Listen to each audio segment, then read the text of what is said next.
Jeg har fått i oppdrag å reise rundt i Norge og teste ut ulike turer og aktiviteter.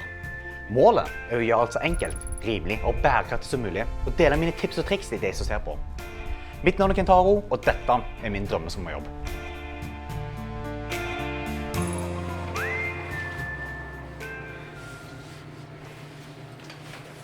I dag skal vi prate om penger.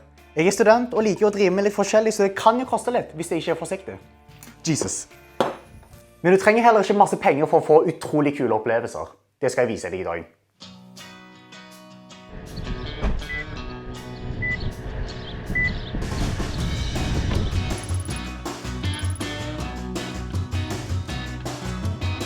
Jeg har invitert noen venner fra studiet på surfing.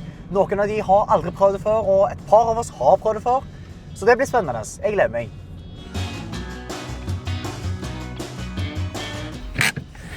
Jeg venter på å plukke opp de som kommer med toget, men i mellomtiden så kan jeg gi deg mitt første tips, og det er å gjøre ting som en gruppe.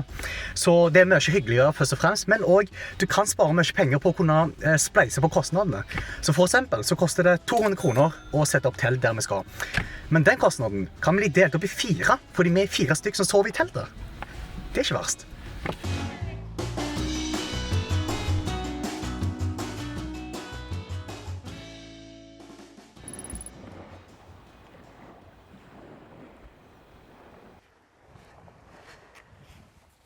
Så tips nummer 2 da, og dette her har jeg spart masse penger på. Skaff deg et telt og bruk det. Så vi gjorde et lite regnestykke for denne turen nå. Og det koster altså 200 kroner å sette opp telt her, 600 kroner med hytta, 1600 kroner med hotell. Altså, og uansett så er det skamgod stemning med telt.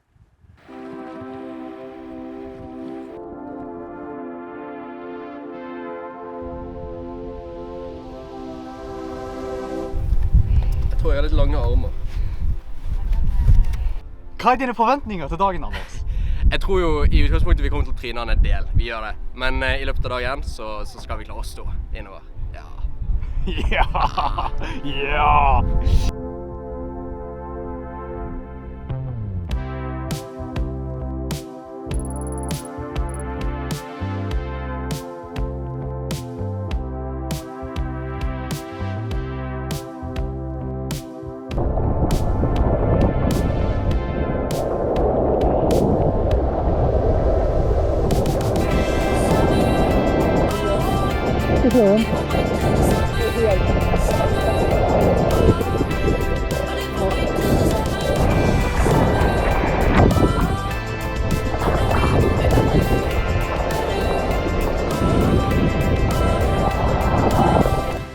Ja, fytti grisen, det høres kult ut. Ja, jeg er med.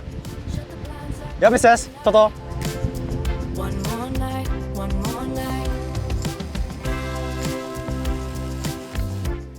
Jeg og Anders har forresten vært på mange turer i lag de siste årene, og er gode venner.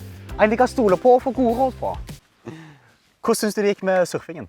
Det var dritvanskelig, det var det. Men etter litt prøving og feiling og øving så gikk det greit mot slutten. Jeg tror de fleste fikk det bra til. Ja, for det så ut som alle koste seg ute i vannet i hvert fall. Å ja, absolutt. Ja. Gøy var det. Ja, for vi er jo en gjeng på tur, og vi er alle studenter, og vil gjerne spare litt penger. Så har du noen tips til hvordan spare penger på tur? Ja, først og fremst, ikke ta med deg mer enn du trenger. Og da også, altså, fordel hvem som tar med seg hva, sånn at ikke alle møter opp med hver sin solkrem. Og i tillegg, hvis man skal gjøre en aktivitet, altså, leie utstyr i stedet for å kjøpe. Du skal kanskje bare bruke det en gang. Klar for runde 2? Ja! Woo!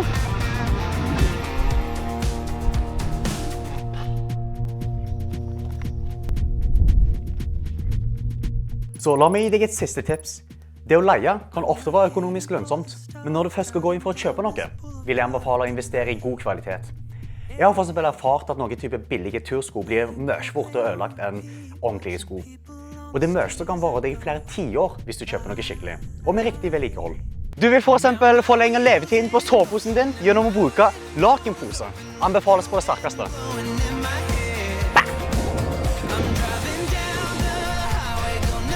Jeg fant også ut at Portable Bergans tilbyr å sy og reparere produktene sine, noe som vil forlenge levetiden enda mer.